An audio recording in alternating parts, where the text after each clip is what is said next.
Hi hello welcome to Kiran TV news.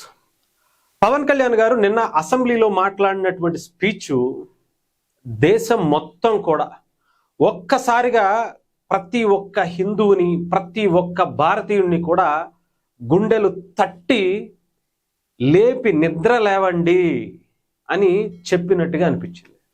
ఇది నేను చెప్తున్నటువంటి మాట కాదు. ఎంతోమంది దేశంలో ఉండేటువంటి చాలామంది పవన్ కళ్యాణ్ గారి స్పీచ్ పెట్టుకుని లాంగ్వేజ్లో ట్రాన్స్ఫర్ చేసుకుని మరీ వేరే లాంగ్వేజెస్లో డబ్బింగ్ చేసుకుని మరీ వింటున్నారు. ఎందుకు అంటే నిన్న ఆయన తిరుమల లడ్డూ గురించి కల్తీ గురించి జరిగినటువంటి దాని మీద దాదాపు 19 నుంచి 20 నిమిషాల పాటు పవన్ కళ్యాణ్ గారు ఎక్స్ప్లెయిన్ చేశారు. దాంట్లో కొన్ని మాటలు వింటే నిజంగా చెప్తున్నాను కదా, ఆ 19 నిమిషాలు ఆయన మాట్లాడుతుంటే కళ్ళప్పగించి అలా చూస్తా చెవులు రెక్కించి అలా వింటా ఉన్నటువంటి పరిస్థితి కనిపించింది. ఆయన మాట్లాడుతుంటే నిజంగా అసలు ఎంత అద్భుతంగా ఒక ఫీల్కి లోనైపోయామంటే మనం చేస్తున్నటువంటి తప్పు ఏంటి, వైసీపీ చేసినటువంటి పాపం ఏంటి, దాన్ని వైసీపీ కడుక్కోవడానికి ఎంత ప్రయత్నిస్తుంది, అసలు వాళ్ళు చేసినటువంటి అతి పెద్ద పాపం ఇలా ఉందా, ఇంత దారుణంగా ఉందా అనేటువంటిదే కాకుండా ప్రతి హిందువుని కూడా ఒక్కసారి ఆలోచింపజేసేటువంటి విధంగా ఆ స్పీచ్ అయితే అనిపించింది. మీకు జస్ట్ ఒక్క లైన్ మాత్రం మీకు చూపిస్తాను, మిగతా అయితే నేను ఎక్కువ చూపించాను. కానీ నిజంగా ఇదిగోండి ఈ లైన్ వినండి. తీసుకొచ్చాడు వేరే ఏ దేవత బికాజ్ ఇది హిందువులు కాబట్టి ఇదే ఇస్లాంకి జరిగిన, క్రిస్టియానిటీకి జరిగిన, జీసస్ క్రైస్ట్కి జరిగిన, మహమ్మద్ ప్రవక్తకి జరిగిన, అల్లాకి జరిగిన ఇలా ఉండేది కదా. వాళ్ళు ఆ రోజు మన కౌన్సిల్ లో కూడా అలా పటాలు తీసుకొచ్చాడు వేరే ఏ దేవత బికాజ్ ఇది హిందువులు కాబట్టి వీళ్ళు కులాలతో ముక్కలుగా అయిపోయి ఉంటారు కాబట్టి హిందువులు తమ మతాన్ని ఎడాపెడా వీళ్ళు జోకులు వేసుకోగలరు కాబట్టి దీనికి సీరియస్నెస్ లేదండి. Before blaming anybody else every Hindu has to take a responsibility for every Hindu. ఎందుకంటే ఇస్లాంని మనం హిందువులంతా కూర్చోబెట్టి వాళ్ళు గౌరవించే విధానం చూస్తే నిజంగా మనం హిందూ ధర్మాన్ని పాటిస్తే మనం గౌరవించుకోలేమో అనిపిస్తుంది. అది మిగతా మతాలను చూసి నేర్చుకోలేదు. వీళ్ళకి ఏముంది, వీళ్ళు ఇంత మాట్లాడుతున్నారు తిరుపతిలో, నిజంగా వీళ్ళు కనుక మాట్లాడితే అదే వేరే మతం గురించి ఎందుకు మాట్లాడరంటే ఓట్లు పోతాయి. హిందువుల ఓట్లు చాలా ఈజీగా ముక్కలు కులాలు చేసి పెట్టేసి పోతాయి. ఆ వెంకటేశ్వరం కాబట్టి శివుడు ఉంటాడు, శివుడు కాబట్టి అమ్మవారు ఉంటాడు, ఈజీగా. ఈ నైజం జనాల్లో మారినంత కాలం ఇలాంటివి జరుగుతూ ఉండవచ్చు. వీళ్ళు ఇలాగే మాట్లాడుతూ ఇది లోపల నుంచి మనందరం కదలలేదు. ఇది నిన్న పవన్ కళ్యాణ్ గారు మాట్లాడినటువంటి స్పీచ్ చాలా ఉంది, దాదాపు 20 నిమిషాలు. అంటే అది మీరు చూస్తే ఇంకా చాలా అద్భుతంగా అనిపిస్తుంది. నిజంగా చెప్తున్నాను కదా, పవన్ కళ్యాణ్ గారిని రాజకీయాల్లోకి ఒక శక్తి పంపించింది. ఆయన వెనక, ఆయన మాటల వెనక, ఆయన రాజకీయ జీవితం వెనక, ఆయన చేసేటువంటి ప్రతి పని వెనక ఎవరో ఒక శక్తి నడిపిస్తుంది, ఆయనతో అలా మాట్లాడిపిస్తుంది అనిపించినటువంటి పరిస్థితి అయితే నాకు అనిపించింది. అవునో కాదో మీరు నిజంగా విన్న తర్వాత చెప్పండి.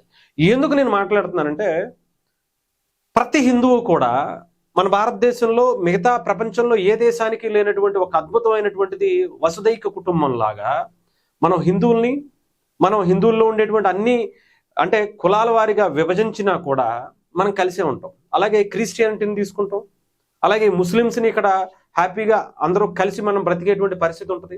ఎక్కడా కూడా ఈ ప్రపంచం మొత్తంలో ఇలాంటి సంస్కృతి, ఇలా అన్ని మతాలు కలిసి ఉన్నటువంటి పద్ధతులు మాత్రం లేవు. కానీ మన దేశంలో అందరినీ హక్కున చేర్చుకునేటువంటి ఒక మంచి గుణం ఉంది. కానీ ఇక్కడ అందరినీ హక్కున చేర్చుకుంటాం, కానీ మన మతాన్ని మాత్రం మనం కాపాడుకోవటానికి మాత్రం ప్రయత్నం చేయట్లా.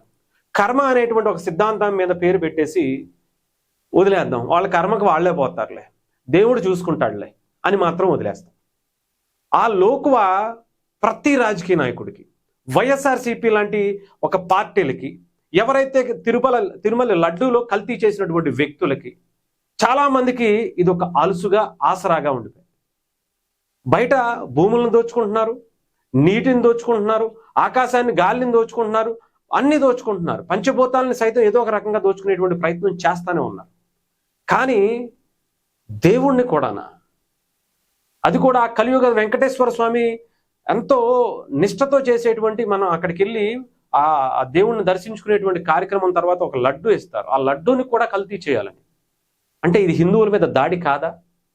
వాళ్ళు ఏం చేస్తారులే, నెయ్యిలో నెయ్యే లేకుండా కెమికల్స్, యాసిడ్స్తో, రసాయనాలతో కూడినటువంటి దాన్ని తీసుకొచ్చి లడ్డూలో కలిపేయాలనేటువంటి ఆలోచన ఎందుకు చేశారంటే, వీళ్ళు ఏం పీగలేరు, వీళ్ళకి ఏమీ చేత కాదు, వీళ్ళ బయటకు వచ్చి మాట్లాడలేరు, మనకెందుకులే రాజకీయాలు అని అనుకుంటారు.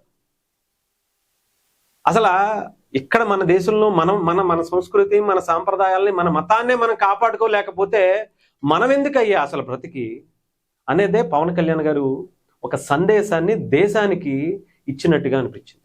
ఎప్పుడో స్వామి వివేకానంద ప్రపంచానికి, ప్రపంచ సభల్లో మతం గురించి లేకపోతే హిందుత్వం గురించి గొప్ప గొప్పగా మాట్లాడినటువంటి సంస్కృతి కనిపించింది. ఆ తర్వాత నాకు తెలిసి అంత వెనకాల పాజిటివ్నెస్ పవన్ కళ్యాణ్ గారిలో కనిపిస్తుందేమో అనిపించింది. ఒక్క స్పీచ్, చాలా సందర్భాల్లో మాట్లాడుకున్నాం, పవన్ కళ్యాణ్ గారు ఒక స్పీచ్ మాట్లాడుతుంటే టీవీలన్నీ కూడా టీఆర్పీ రేట్లు ఒక రేంజ్లో కనిపిస్తూ ఉంటాయి అని చెప్పి మనం అనుకున్నాం. ఎందుకంటే ఆయన అంత బాగా ఎక్స్ప్లెయిన్ చేయగలుగుతారు. ప్రతి ఒక్కరిని కూడా ఆయన మాటలతో కట్టిపడేసేటువంటి వ్యక్తి ఆయన కార్యక్రమాలు చేసేటువంటి పనితో కూడా 77 సంవత్సరాల్లో వచ్చినటువంటి స్వాతంత్రంలో ఇప్పటి వరకు ఏ ప్రభుత్వం, ఏ నాయకుడు చేయనటువంటి కార్యక్రమాలు ఆయన వచ్చిన తర్వాత చేస్తున్నాడంటే ఆయన వెనకుండి నడిపించేటువంటి శక్తి ఏంటో ఆలోచించండి. ఇప్పటికైనా సరే హిందువులు అంటే మనం వేరే మతాన్ని నిజంగా చెప్తున్నాను కదా, పవన్ కళ్యాణ్ గారు లాంటి నాయకుడు ఎక్కడా కూడా క్రిస్టియానిటీని తిట్టింది కానీ, విమర్శించింది కానీ, తప్పు పట్టింది కానీ ఎక్కడా ఉండదు. అలాగే ముస్లింకి సంబంధించినటువంటి సామాజిక వర్గాన్ని నిజంగా ఆయన ఎంత ఓన్ చేసుకుంటారంటే, ఆయన చుట్టూ ఉండేటువంటి చాలా మంది వ్యక్తుల్లో ముస్లింకి సంబంధించినటువంటి సామాజిక వర్గం వ్యక్తులే ఉంటారు. ఆయన సెక్యూరిటీ టీంలో కూడా కీ రోల్ వ్యవహరించేటువంటి వ్యక్తుల్లో కూడా వాళ్ళే ఉంటారు. అంతా వాళ్ళకి నమాజ్ అంటే రంజాన్ టైంలో కూడా వాళ్ళకి సెలవులు ఇస్తూ ఉంటారు ఎక్కువ. అలాంటి వ్యక్తి ఆయన. అన్ని మతాలని గౌరవించుతూ మన మతానికి కూడా మనం ప్రాధాన్యత ఇవ్వాలి, మనం పూజించుకోవాలి, ఎక్కడ ఎవరిని లేకుండా. అంటే మతం గురించి మాట్లాడితే మతం ముద్రేసేస్తారు, కులం గురించి మాట్లాడితే కులం ముద్రేసేస్తారు. అంటే ఒక కులం గురించి 10 సార్లు మాట్లాడితే అతను కులం గురించి అతను తప్ప ఇంకెవరు మాట్లాడలేదు, ఇప్పటి వరకు రాజకీయాల్లో ఎప్పుడు అంతలా కులం గురించి ప్రస్తావించినటువంటి వ్యక్తులు లేరు అనుకుంటారు, చాలా మంది చెప్పేస్తున్నారు. పవన్ కళ్యాణ్ గారు కులం గురించి మాట్లాడితే కులాల్ని కలిపే విధానం ఉండాలి అని చెప్పి 10 చెబితే చైతన్యం వస్తుంది, వాళ్ళకి ఒక ఆలోచన వస్తుంది, మనం కలిసి ఉండాలి, కలిసి ఉంటేనే మనం కూడా రాజ్యాధికారం వరకు వెళతాం అనేటువంటి భావన వస్తుంది అని. అలాగే మతం గురించి మాట్లాడితే మిగతా మతాల గురించి కంపేర్ చేస్తే మన మతంలో కూడా అలాంటి యూనిటీ వస్తుంది అనేటువంటిది. మీకు ఎగ్జాంపుల్ ఒకటి చెప్తా. రీసెంట్గా ఒక పాస్టర్ ప్రవీణ్ అనేటువంటి ఒక వ్యక్తి యాక్సిడెంట్లో చనిపోయాడు. దాన్ని ఏ రకంగా రాజకీయంగా ఉపయోగించుకుందాం అనుకున్నారో వాళ్ళు ట్రై చేశారో మనకు తెలుసు. నిజంగా అప్పటి వరకు ఉండేటువంటి వ్యక్తులు అందరూ కూడా అసలు క్రిస్టియానిటీలో కూడా చాలా వర్గాలు ఉన్నాయి, వాళ్ళకి కూడా సంబంధించి చాలా ఉంటాయి.